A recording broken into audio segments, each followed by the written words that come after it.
में गुलमत गुजाल जोछड़ नाले में ऊंचे दर्जे का सैलाब ने तबाही मचा दी है। सैलाब से शारा कराकरम को शदीद नुकसान पहुंचा है। नाले से मुतसिल होटल भी जद में आ गया है। 50 मजदूर बाल बाल बच गए। जंग हारने के बाद से उसने बलूचिस्तान में एक अपनी वारदात दरिया हुंजा फिर बिफर गया। गुलमत गुजाल जोछड़ नाले में ऊंचे दर्जे का सैलाब आया और रैलों ने तबाही मचा दी। शारा कराकरम भी तहोबाला कर दिया। शारा कराकरम के दोनों तरफ लोग फंस गए।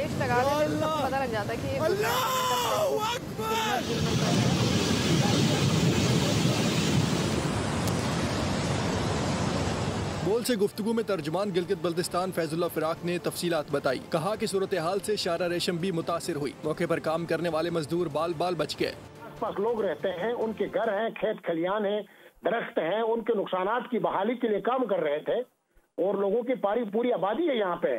तो अचानक वो सैलाबी रेला आ गया, उसके लोग तो बच गए लेकिन लोगों का माली नुकसान हुआ। सैलाबी रेलों से वाटर चैनल्स, खड़ी फसलें और मकानात को नुकसान हुआ। चंद रोज कबल भी दरिया हुंजा में पानी की सतह बुलंद होने से शारा कराकरम का एक हिस्सा बह गया था, जिसके बाद सड़क ट्रैफिक के लिए बंद कर दी गई थी।